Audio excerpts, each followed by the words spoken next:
여호와를 의지하는 자는 시온산이 흔들리지 아니하고 영원히 있음 같도다.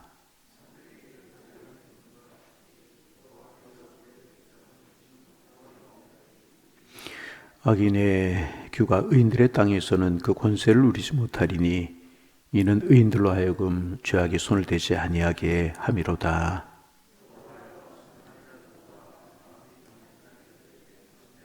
자기의 굽은 길로 치우치는 자들은 여호와께서 죄를 범하는 자들과 함께 다니게 하시리로다. 이스라엘에게는 평강이 있을지어다. 아멘. 우리가 신앙생활 하는 것을 가리켜서 이제 믿는 것이다, 믿음이다, 이제 그렇게 이야기를 합니다. 그럼 우리의 믿음의 대상은 무엇인가? 이제 말할 것도 없이 살아계신 하나님, 만군의 하나님, 우리의 믿음의 대상이 이제 하나님이에요. 그러면 이제 믿는다라고 하는 것은 무엇인가? 이제 그런 질문을 할 수가 있어요. 그래서 제가 몇 번 그런 말씀 드렸는데, 믿음이라고 하는 게 뭘까? 참 설명하기가 어려워요. 우리가 잘 알고 있지만 무엇이라고 정의하기가 참 어려울 때가 있는 단어들이 많이 있어요. 사랑이 여러분 뭐냐 이렇게 이야기하면 눈물의 씨앗이라고 이야기합니까? 하여튼 알지만 우리가 정의하기 어려운 단어들이 있어요. 그 중에 하나가 믿음입니다. 히브리서 11장에는 바라는 것들의 실상이 보지 못하는 것들의 증거다, 뭐 그렇게 이야기하고 있는데 확 마음속에 다 와닿지 않아요? 근데 이제 몇 번 말씀드렸죠. 라틴어로 믿음이라고 하는 것은 크레도다, 그렇게 이야기를 해요. 크레라고 하는 말은 사람의 심장을 가리키는 거예요. 여러분, 사람의 이제 몸 중에서 무엇이 제일 소중하다고 생각하십니까? 다 소중하죠. 그런데 이제 우리가 뇌사 상태에 빠졌다, 그런 이야기를 하잖아요. 이제 뇌의 기능은 정지했어요. 그러나 심장이 뛰면 그 사람은 이제 살아있는 것으로 그렇게 봅니다. 그러니까 심장이 멎으면 그 사람은 죽은 것으로 그렇게 보거든요. 그러니까 우리 몸의 뭐 모든 거 하나하나가 다 중요하지만 우리 심장이 가장 소중한 거 아닌가, 그런 생각을 하게 되는데, 심장이 멎으면 죽은 것이다, 그렇게 이야기하잖아요. 그러니까 그래, 심장이라고 하는 말이, 도라고 하는 것은 뭐냐 하면 갖다 고정시킨다, 이제 그게 도라고 하는 거예요. 그래서 믿음이 뭐냐, 가장 소중한 심장을 주님께 고정시키는 거다, 하나님 앞에 고정시키는 것이다. 라틴어로 이제 그렇게 이야기를 이제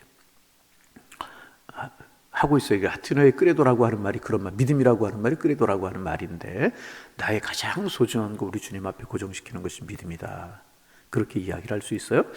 그것을 다른 말로 이야기하면 이제 하나님을 의지하는 것이다. 오늘 본문에 그렇게 표현하고 있죠. 그러면 가장 소중한 것을 하나님 앞에 고정시키고, 이렇게 오늘 본문의 표현을 빌리면 하나님을 의지하는 것이 믿음인데, 의지하는 것, 갖다 고정시키는 것이라고 하는 것이 뭘까? 그런 생각을 이제 해보게 됩니다. 그런 생각을 좀 해봤어요. 이제 어린아이들 이렇게 높은 언덕 같은 이렇게 올려놓고 이리 온 그러면 어린아이들은 주변에 있는 것들 생각하지 않아요.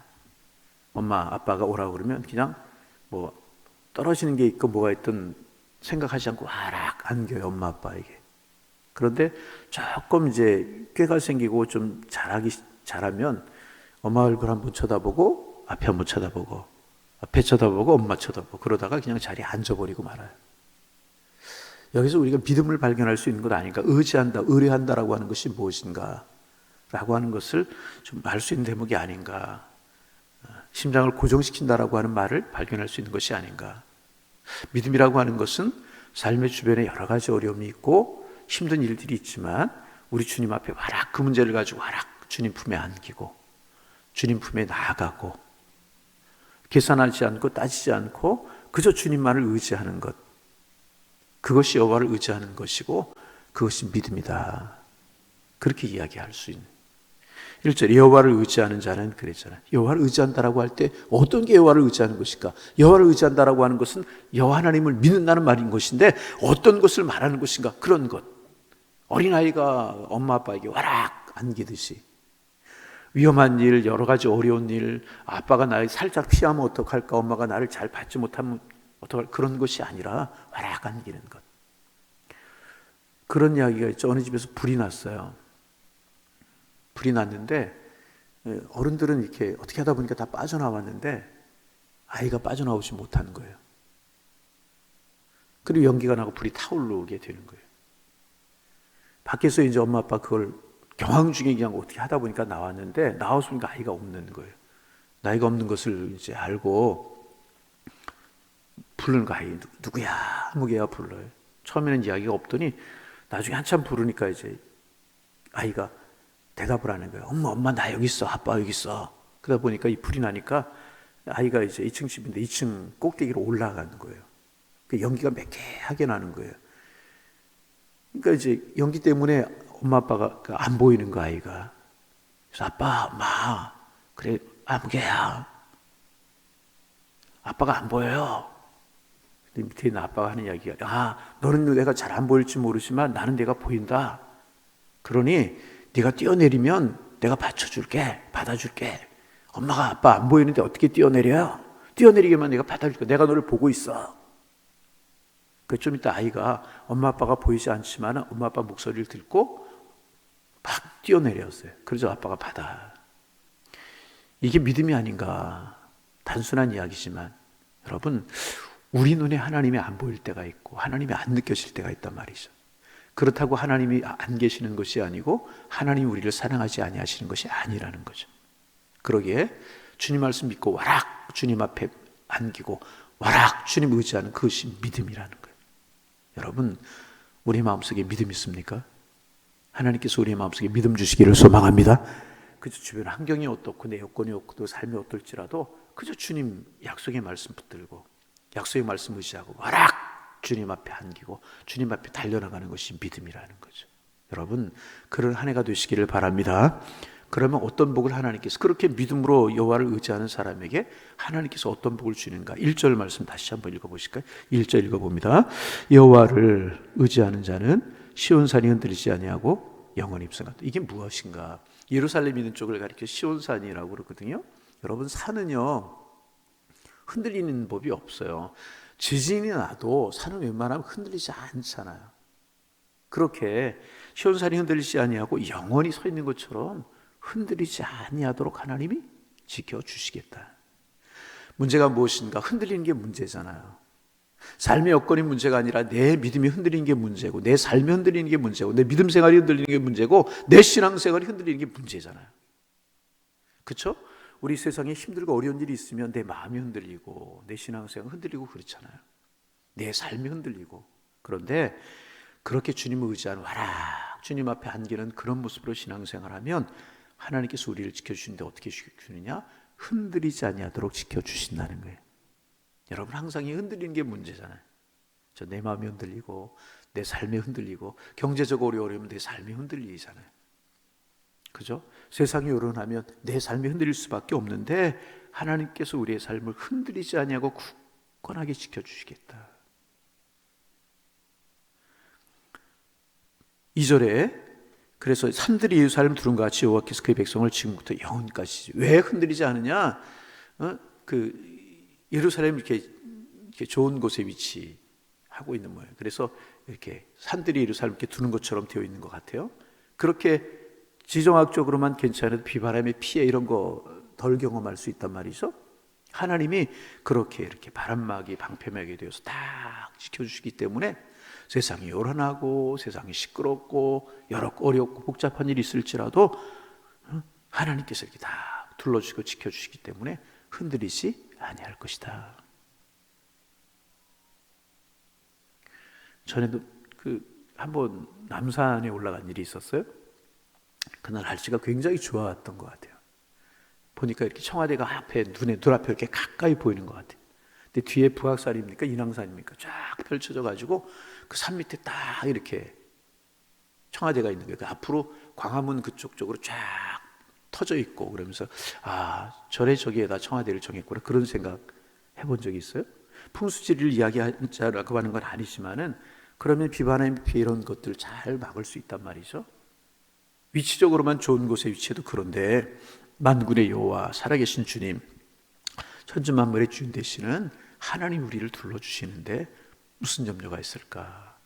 무슨 걱정이 있을까? 그러게 중요한 것은 뭐냐 하면 주님을 의지하는 마음이 중요하다.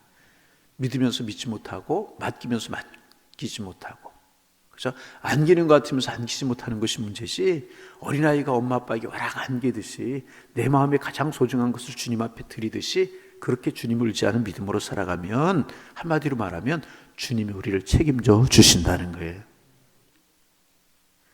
그래서 그 결과적으로 어떤 일이 일어나는가? 3절 말씀 우리 같이 한번 읽어봅니다. 3절 읽습니다. 악인의 규가 의인들의 땅에서는 그 권세를 누리지 못하리니 이는 의인들로 하여금 죄악의 손을 대지 아니하게 함이로다. 하나님께서 둘러주셔서 악인들의 규가 우리를 틈 못하도록 하나님께서 지켜주신다는 거예요. 그래서 우리 죄악의 손을 대지 않고 악한 것에 빠지지 않도록 하나님 우리를 지켜주신다는 거죠. 여러분, 우리가 바르게 살아간다고 의롭게 살아간다고 이야기하지만 사실 우리의 의지라고 하는 것이 한계가 있잖아요. 유혹이 오고 시험이 오면 빠져들어갈 수밖에 없잖아요. 근데 하나님이 다 둘러주셔서 악인들의 귀가 우리 의인이 누구예요? 의롭게 살아가는 사람이 의인이 아니라 하나님을 믿고 살아가는 사람들이 의인들이라는 거죠. 우리의 영역에서 틈 못하도록 하고 죄악에 손을 떼지 않도록 하나님이 다. 여러분 그렇잖아요. 곁길로 가지 않고 죄짓지 않는 것도 하나님이 우리를 지켜주셔야 되는 거잖아요. 그렇게 하나님이 지켜주신다. 그러면서 간구합니다. 4절 5절 말씀 또 읽어봅니다. 여호와여 선한 자들과 마음이 정직한 자들에게 선대하소서. 자기의 굽은 길로 치우치는 자들은 여호와께 죄악을 범하는 자들과 함께 다니게 하시리로다. 이스라엘에게는 평강이 있을지어다. 선대하소. 5절에 굽은 길로, 그렇게 여호와를 의지하는 믿음이 아니라 자기의 길로 걸어가는 그런 사람들, 죄를 범하는 자들과 함께 다니게 하시지만 이스라엘에게는, 이스라엘 누구예요? 하나님의 사람들 말하잖아요. 평강이 있을지어다. 평강으로 인도해 주시겠다는 거죠. 말씀을 마칩니다. 여러분, 오늘도 우리의 믿음이 흔들리지 않기를 원합니다. 우리 창세기를 통해서 우리가 묵상했지만 믿음이 있어요. 하나님 의지하는 믿음이 있어요. 그런데 중요한 것은 뭐냐 하면 순간마다 시간마다 하나님을 잊어버릴 때가 있고 또 어떤 일을 만나면 그 믿음이 흔들릴 때가 있다는 거죠. 그런 믿음이 아니라 굳건하게 주님 의지하고 주님 바라보고 주님께 맡기고 그렇게 살아가는 오늘 하루, 이 한 주간이 되셔서 주님이 우리를 다 두르셔서 흔들리지 아니하고 죄악의 손을 대지 아니하고 또 평강으로 인도하시는 은혜를 누리며 살아가셔서 행복의 고백을 주님 앞에 드리며 오늘의 삶을 축복 속에 살아가는 그런 우리 모두의 삶이 되시기를 주님의 이름으로 축원합니다. 기도하겠습니다. 하나님, 오늘도 새날을 주셔서 감사합니다. 하나님, 오늘도 기도합니다. 오늘을 살게 하시는 주님의 특별한 뜻이 있는 줄로 믿사온데 그 뜻이 무엇인가를 물으며 그 뜻을 이루기 위해서 힘쓰며 애쓰며 달려가는 삶이 되게 하셔서 하나님 우리를 지으신 목적을 따라 우리 하나님의 영광을 위해 살아가는 축복된 삶이 될 수 있도록 인도하여 주옵소서. 믿음이 없이는 하나님을 기쁘시게 할 수 없다고 그랬는데 하나님 오늘도 우리에게 믿음 주시고 아이가 엄마 아빠에게 와락 안기듯이 주님 품으로 달려가라는 그런 믿음을 허락하여 주셔서 하나님 우리를 지키심으로 흔들리지 않는 삶을 살게 하여 주옵소서. 믿음 흔들리지 않으며 삶이 흔들리지 않으며 건강이 흔들리지 않으며 가정이 흔들리지 않으며 하나님 굳건한 믿음의 행진을 계속할 수 있는 저희들의 삶이 될 수 있도록 축복하여 주셔서 주님 주신 평안함과 주님 주신 기쁨이 저희들의 삶에 절대로 끊이지 않도록 우리 주님께서 우리를 축복하여 주옵소서. 이 한 주간 또 우리 성도들의 삶이 시작이 되는데 사업을 하든 직장생활을 하든 자녀들 학업을 하든 어느 곳에 있든지 하나님 인도하심을 경험할 수 있도록 축복하여 주셔서 주님의 은혜입니다. 주님 사랑합니다. 고백하며 사랑하는 한 주간이 될 수 있도록 우리 주님께서 인도하여 주옵소서. 우리를 흔들리게 할 일들 참 많이 있습니다. 코로나가 우리를 흔들게 만들고 경제적인 문제들, 또 정치적인 불안정한 문제들, 사회 주변의 여러 가지 일들이 우리를 흔들리게 만들 수 있지만 그것들을 바라보지 아니하며 우리 굳건하게 주님 바라보며 주님 품에 안기는 삶을 살게 하셔서 절대로 흔들리지 않는 그런 삶을 살아갈 수 있도록 우리 하나님 축복하여 주옵시고 믿음으로 축복하는 삶을 살게 하셔서 우리의 주변에 있는 사람들마다 사랑을 나누고 정을 나누고 축복을 나누고 은혜를 나누며 살아갈 수 있도록 성령이여 축복하여 주옵소서. 하나님 우리 교회를 위해서 기도합니다. 주님 이제는 회복시키시고 부흥케 하소서. 이런 주제를 가지고 한 해를 출발했습니다. 하나님 앞으로 우리의 예배 생활이 회복되기를 원합니다. 하나님, 우리의 기도 생활이 회복되기를 원합니다. 하나님을 사랑했던 열정들 다시 뜨거워지게 하시고 우리 한국교회가 회복되게 주께서 인도하여 주셔서 하나님, 안진뱅이가 발과 발목의 힘으로 일어나 걷고 뛰었던 것처럼 뛰는 신앙, 달려가는 신앙, 하나님을 영화롭게 하는 신앙이 될 수 있도록 성령이여 축복하여 주옵소서. 하나님 아버지, 베데스다 연못가에 38년 동안 누워 있었던 그 환자의 모습 되지 않게 하시고 일어나 자리를 들고 걸어가는 능력 있는 신앙인의 삶을 살아갈 수 있도록 주님 축복하여 주셔서 부흥이 이루어지게 하시고 하나님을 기쁘시게 하며 세대를 책임질 만한 그런 저희들과 저희 교회가 될 수 있도록 성령이여 축복하여 주옵소서. 우리의 신앙이 살아있는 신앙이 되기를 원합니다. 생동감 있는 그런 신앙이 될 수 있도록 주님 축복하여 주셔서 하나님을 기쁘시게 하는 교회, 마지막 때까지 주님을 기쁘시게 하는 교회, 주님 앞에 쓰임받고 주님 교회들에게 맡겨주신 사명을 감당하는 그런 교회로 설 수 있도록 축복하여 주옵소서. 새벽마다 건강 주시고 하나님 잠을 깨워주시고 달려나와 기도할 수 있도록 인도하여 주시오니 감사합니다. 새벽에 기도할 때마다 믿음 주시고 기도의 제목이 생각나게 도와주시고 마음을 열어 영혼을 열어 하나님 앞에 기도할 때 주님의 사랑이 느껴지고 주님이 내 기도 들어주심이 경험되게 도와주셔서 은혜로 믿음으로 하나님 앞에 간구하는 시간들 되게 하시고 하나님, 우리의 삶에서 우리가 기도한 기도의 제목들이 이루어지는 것들이 체험되게 도와주셔서 내가 주님을 사랑합니다, 우리 모두의 고백이 될 수 있도록 축복하여 주옵소서. 오늘도 이 한 주간도 성령께서 인도하시고 만나는 사람들마다 축복하며 우리들로 인하여 우리의 주변 사람들이 복을 받는 복의 근원이 되는 삶으로 저희들을 축복하실 줄로 믿사오며 예수님의 이름으로 기도하옵나이다. 아멘.